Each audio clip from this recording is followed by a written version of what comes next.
Nah, ini ada beberapa pertanyaan yang sebetulnya sama tentang orang yang pengen move on dari dosa.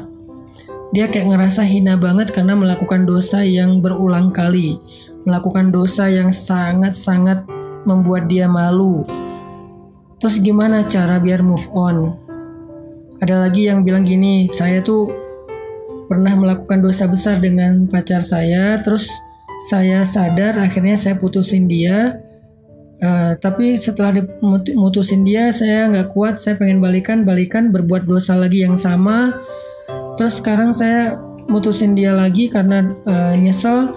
Udah gitu dia kayak ngejar-ngejar saya dan minta pertanggungjawaban dari saya karena dia ngerasa udah saya rusak. Gimana dong Ustadz? Masya Allah ya, luar biasa. Teman-teman yang dirahmati Allah SWT, ini khusus buat teman-teman yang masih, alhamdulillah Allah selamatkan dari dosa-dosa besar ya. Itulah kenapa Allah mengatakan wala taqrabuz zina, jangan dekati zina. Apa maksud dari dekati zina? Pacaran.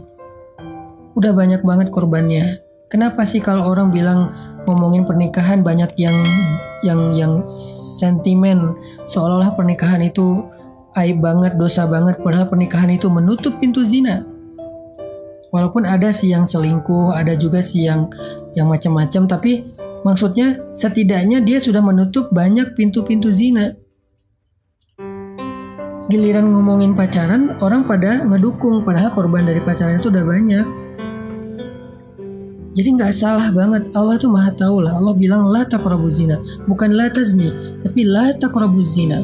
Bukan jangan berzina, tapi jangan dekati zina. Apa dekati zina tuh? Pacaran, hubungan yang tadi TTM, yang membuat rumah tangga kita rusak, rumah tangga orang lain rusak, dan seterusnya. Gimana tuh kalau kayak gitu? Apa kita mau kalau keluarga kita diperlakukan orang lain kayak gitu? Makanya jangan dekati zina. Jangan dekati dosa-dosa itu, jangan didekatin dosa-dosa besar itu. Kenapa? Walaupun kita pede banget bilang saya nggak akan terjerumus, tapi setan itu licik dan nggak akan berhenti untuk menggiring kita setahap, selangkah demi selangkah sampai terjerumus dan akhirnya nyesel. La taqrabuz zina. Jadi buat teman-teman yang masih Allah jaga, jangan dekat-dekat. Kenapa? Kalau udah terlanjur melakukan itu, hidup kita tuh berantakan. Bener banget. Yakin deh, hidup kita tuh berantakan. Kalau udah terlanjur berbuat dosa itu, hidup kita berantakan. Kalau kemudian kita menutupnya dengan menikah, rumah tangga kita berantakan. Terus gimana Ustadz? Gak ada yang lebih baik daripada orang yang meninggalkan dosa. Lalu baru yang bertobat dari dosa. Ada dua tingkatan. Yang satu, meninggalkan dosa.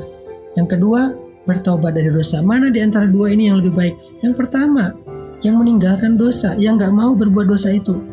Yang kedua, baik, tapi yang pertama jauh lebih baik. Jangan kita gampangin, gampang nanti bisa taubat. Pertama, ya kalau kita masih punya kesempatan. Kedua, ya kalau ternyata hati kita terbuka untuk taubat. Kalau udah keenakan dengan dosa. Dan yang ketiga, tetap orang yang meninggalkan dosa lebih baik dan lebih utama daripada orang yang bertobat dari dosa, walaupun dua-duanya baik.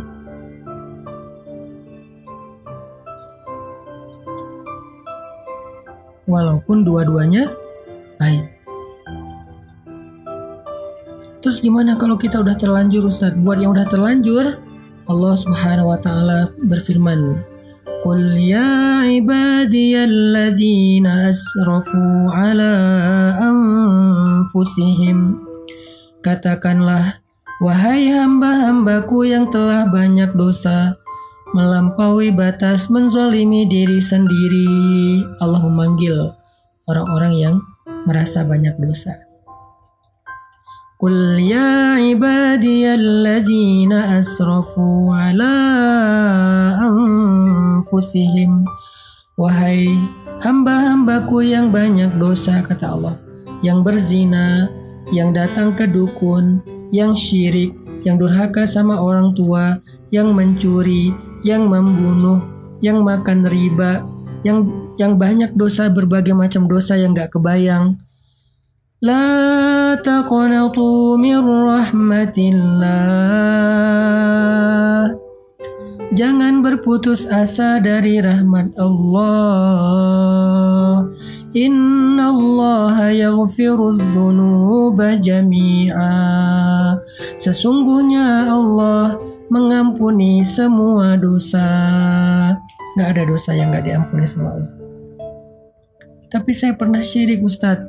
Allah mengampuni semua dosa, termasuk syirik.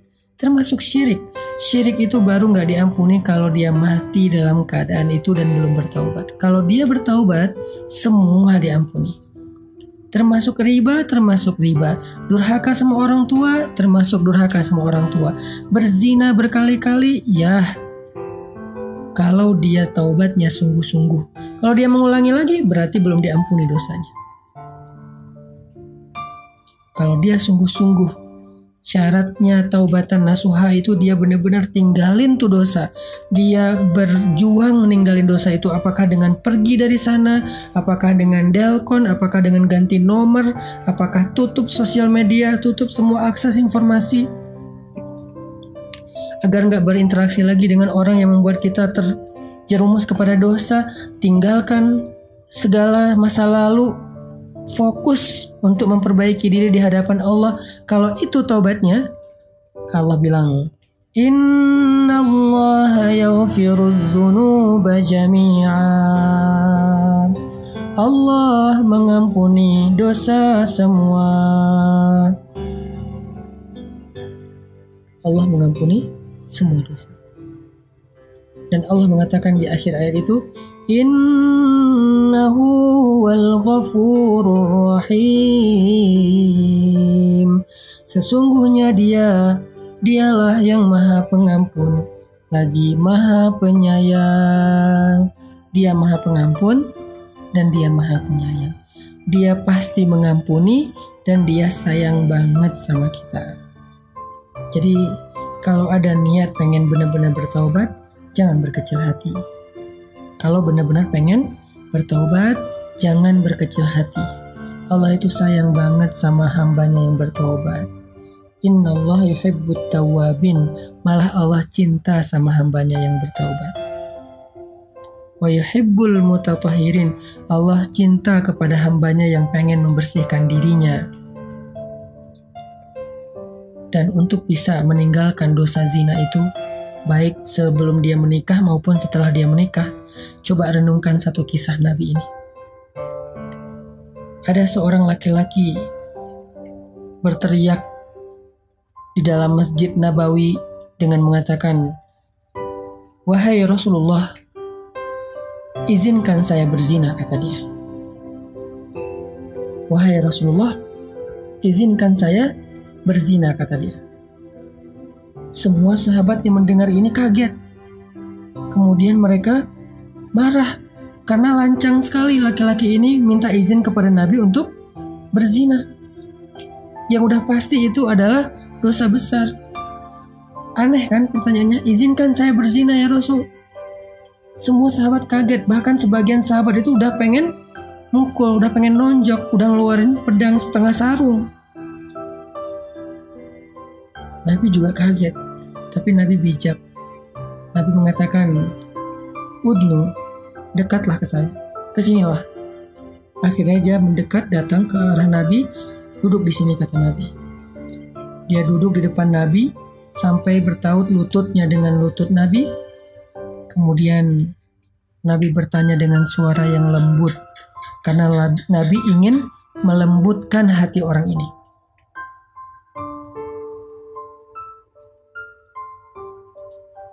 Nabi ingin melembutkan hati orang ini, maka Nabi pun bersuara lembut. Gak bisa kita melembutkan hati orang dengan teriak. Gak bisa kita melembutkan hati orang dengan membentak. Kalau ingin melembutkan hati dia, lembutkan suara kita. Itu rumus sederhana. Semua kita belajar itu insya Allah ya, termasuk saya. Kalau kita pengen melembutkan hati keluarga, hati pasangan, hati anak, maka lembutkan suara kita. Tapi kalau kita keraskan suara kita, maka kita akan mengeraskan hati. Nabi kemudian berbicara dengan suara lembut kepada laki-laki itu dengan pertanyaan. Kata Nabi, gimana kalau itu terjadi kepada istrimu? Gimana kalau ada orang yang berzina dengan istrimu? Atardo li zawjatik? Apakah kamu ridho jika orang berzina dengan istrimu? Laki-laki ini kemudian tiba-tiba marah, emosional. Dia bilang, "La," kata dia, "enggak akan ridho. Saya akan bunuh dua-duanya." Atardo li ummik, kata Nabi, apakah kamu ridho kalau orang berzina dengan ibumu? Kata dia, "Enggak, saya akan kejar orang itu." Atardo li ukhtik, apakah kamu ridho jika ada yang menzinahi saudarimu? Dia marah, "Enggak." Atardo li ibnatik, apakah kamu ridho jika ada yang menzinahi anak perempuanmu? "Enggak," kata dia, "saya enggak ridho sama sekali." Kemudian Nabi mengatakan, begitulah perasaan orang yang ibunya kamu zinahi. Begitulah perasaan orang yang istrinya kamu zinahi. Begitulah perasaan orang yang adik perempuannya kamu zinahi. Dan begitulah perasaan orang yang anak perempuannya kamu zinahi. Mereka juga enggak ridho, mereka juga sedih, mereka juga marah. Seperti apa yang akan seperti apa yang engkau rasakan. Kemudian Nabi mengusap dada orang itu. Setelah diusap dadanya, Nabi mendoakan, "Ya Allah, lapangkan dada orang ini, bersihkanlah kemaluannya." Tiba-tiba dia menghirup nafas panjang, lalu menghela nafasnya. Dengan lega dia mengatakan, "Ya Rasulullah, dulu zina adalah perbuatan yang paling saya suka. Sekarang zina adalah perbuatan yang paling saya benci." Dia memeluk Nabi SAW. Renungkan kisah ini. Buat laki-laki, buat perempuan yang mulai tergoda untuk punya hubungan diam-diam, hubungan yang gak halal, hubungan yang menjadi masalah, hubungan yang menyakiti siapapun di dalam kehidupannya, hubungan yang dosa, hubungan yang akan mengantarkannya kepada dosa-dosa besar, yang mulai tergoda nih, mau itu pacaran, selingkuh, TTM, teman tapi mesra dan segala macam istilahnya. Renungkan kisah ini. Bagaimana kalau Allah akan membalas kesalahan kita itu dengan hal yang sama terjadi kepada keluarga kita? Mau nggak? Karena kata para ulama, al jaza min jinsil amal, balasan itu dari amal yang sama, dengan jenis amal yang sama. Sehingga kalau kita berzina, maka Allah akan membalas, orang akan menzinahi orang yang kita cintai. Nauzubillah min dzalik. Bisa pasangan kita, bisa orang tua kita, bisa adik kita, bisa anak kita. Nauzubillah min dzalik. Kalau kita nggak bertobat segera, sebelum Allah menurunkan balasannya, taubat, tubu ilallah, segera taubat, minta maaf sama Allah. Jangan selingkuh kalau kita nggak pengen diselingkuhin. Jangan berzina kalau kita nggak pengen keluarga kita ada yang berzina. Jangan menipu kalau kita nggak pengen ditipu. Jangan menyakiti perasaan kalau kita nggak pengen disakiti perasaannya. Tubu ilallah. Ustaz, kalau kita chat sama laki-laki, apakah itu termasuk disebut zina? Tergantung isi chat, jam berapa chat, gimana kita ngomong, apa yang kita bicarakan. Kalau yang kita bicarakan hal yang terlalu privasi, personal, apalagi vulgar, zina. Zina teks, zina jari. Kalau yang kita bicarakan itu dengan suara yang dilembut-lembutkan, mesra, menggoda, mencari perhatian, itu termasuk bagian dari zina-zina kecil, walaupun kecil juga disebut zina. Nauzubillah min dzalik. Jadi udahlah, gak usah pakai emotikon-emotikon yang berlebihan. Chat mah seperlunya aja. Yang dibicarakan juga hal yang penting. Jamnya juga jangan kemalaman, maksimal sampai jam 10 misalnya. Kecuali kita bersama dengan muhrim kita, gak sendiri. Apalagi sampai video call segala macam, janganlah, karena itu dosa. Dan nanti balasannya juga sama. Kita juga gak akan mau anak kita kayak gitu kan. Kita nggak mau kan saudara kita kayak gitu. Kita nggak mau kan apalagi pasangan kita kayak gitu. Renungkan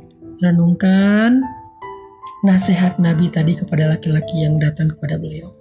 Itu modal banget buat kita ninggalin dosa. Itu modal banget buat kita ninggalin dosa.